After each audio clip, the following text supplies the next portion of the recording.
समीर और गोलू दोनों अपने खानदान के साथ सम्राट नगर के एक मोहल्ले में रहते थे। समीर का परिवार अमीर था, लेकिन समीर दूसरे बच्चों से छीनकर और बड़ों से मांगकर खाने का आदी था। वही 7 साल का सोनू बड़ा ही शरारती और सयाना था। एक दिन प्लेग्राउंड में, अरे चिंटू जरा इधर आना। हाँ भैया बोलो। चिंटू बेटा, तुमको अच्छे से क्रिकेट खेलना नहीं आता, तुम्हें सीखना है मुझसे। हाँ भैया, मुझे सीखना है आपसे। सीखना है तो पहले ये चिप्स मुझे खिलाओ, तब मैं तुम्हें सिखाऊंगा। भैया मेरे पास और चिप्स नहीं है, मैं नहीं दूंगा आपको। देखो, अगर ये मुझे नहीं दोगे तो मैं सिखाऊंगा नहीं। समीर के कई बार बोलने पर भी चिंटू चिप्स नहीं देता, तो समीर उससे छीनकर खा लेता है। चिंटू रोता रोता अपने दोस्त गोलू के पास जाता है। क्या हुआ चिंटू, तू रो क्यों रहा है? भाई, समीर भैया ने मेरे चिप्स छीन कर खा लिए। तू चुप हो जा, चल हम सारे दोस्त मिलकर उस समीर को सबक सिखाते हैं। हाँ चिंटू, तू चुप हो जा, हम है ना। चिंटू के सारे दोस्त मिलकर समीर के पास जाकर बोलते हैं, भैया आपने मेरे दोस्त का चिप्स क्यों खाया? हाँ भैया, आपने हमारे दोस्त को क्यों रुलाया है? उसका चिप्स वापस करो। क्या तुम लोग पागलों जैसी बातें कर रहे हो? मैंने कोई इसके चिप्स नहीं खाए। आप झूठ क्यों बोल रहे हैं? आपने ही इसका चिप्स खाया है। तुम लोगों के पास कोई सबूत है क्या जो मुझे झूठा बना रहे हो?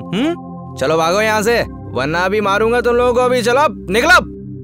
समीर सभी बच्चों को डरा कर भगा देता है। सभी वहाँ से चले जाते हैं और फिर चिंटू को चुप कराते हैं।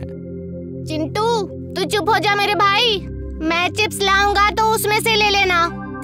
हाँ भाई, गोलू सही कह रहा है, और फिर अगली बार समीर भैया को बताएंगे।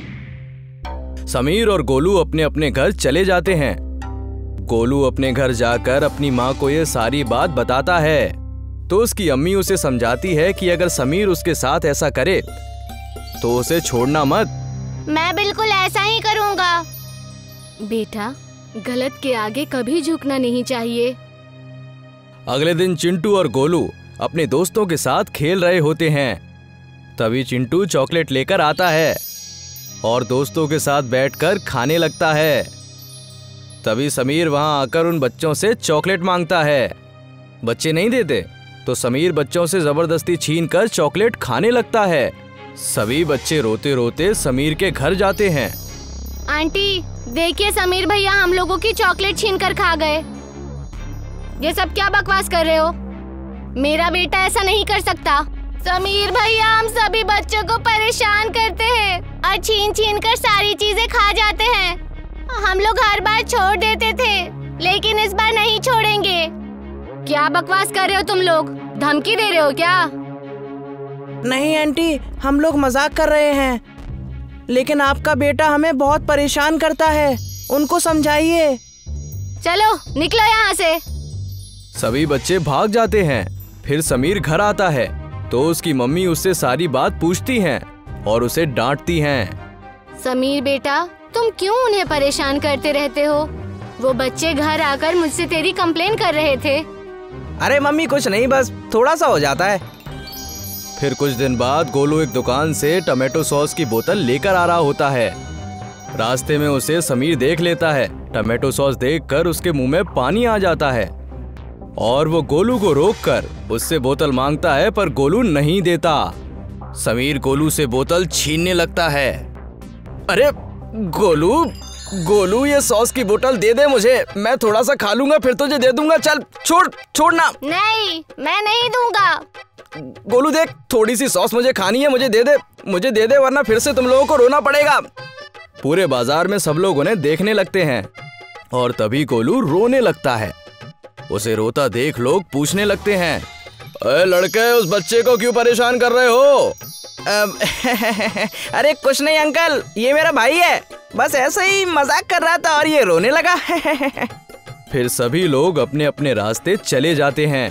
तभी उस बोतल का ढक्कन खुल जाता है और एक व्यक्ति पर सॉस के छींटे पड़ते हैं।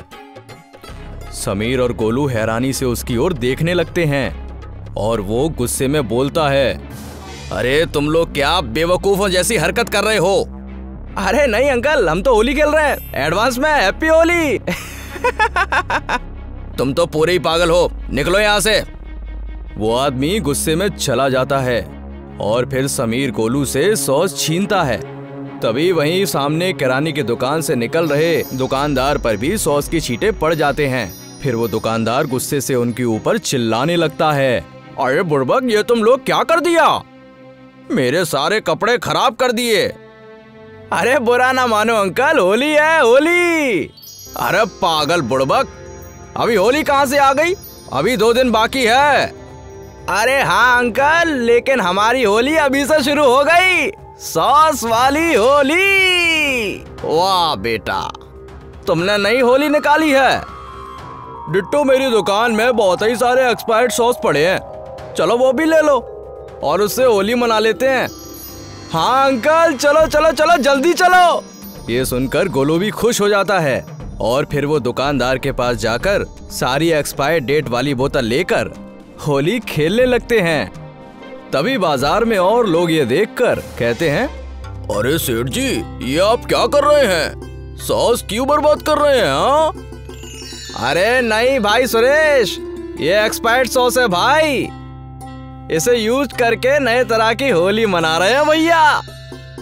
हाँ अंकल। इससे हमारे शरीर को कोई नुकसान भी नहीं होगा और हमारी होली भी मन जाएगी। वाह बेटा वाह, तुमने तो बड़ा ही अच्छा तरीका निकाला है। रुको, मैं भी अपनी दुकान से एक्सपायर्ड हो चुकी सॉस की बोतलें लेकर आता हूँ। हाँ अंकल, जरूर लाइए। उन्हें ऐसा करते देखकर सारे दुकानदार अपनी दुकान से सॉस की बोतलें लेकर आ जाते हैं और मार्केट की एक खाली जगह में सॉस का एक तालाब बनाकर वहाँ होली खेलने लगते हैं। अरे आप लोगों का बहुत बहुत शुक्रिया जो आपने इस होली को मजेदार बना दिया। अरे बेटा, शुक्रिया तो तुम्हारा जो तुमने इतना अच्छा काम किया कि हमारा सॉस भी यूज हो गया और हमने बेटा इतना मजा भी किया। सॉस होली को होली के अगले 2 दिनों तक मनाया गया और ये होली मीडिया में छा गई, जिससे दूर दूर के लोगों ने भी वहां आकर सॉस के तालाब में आकर होली का आनंद लिया। मीडिया वालों ने समीर और गोलू का इंटरव्यू भी लिया। इस दौरान समीर को अपनी गलती का एहसास हुआ। अगली बार से उसने बच्चों को परेशान नहीं किया और गोलू के सॉस के पैसे भी दे दिए।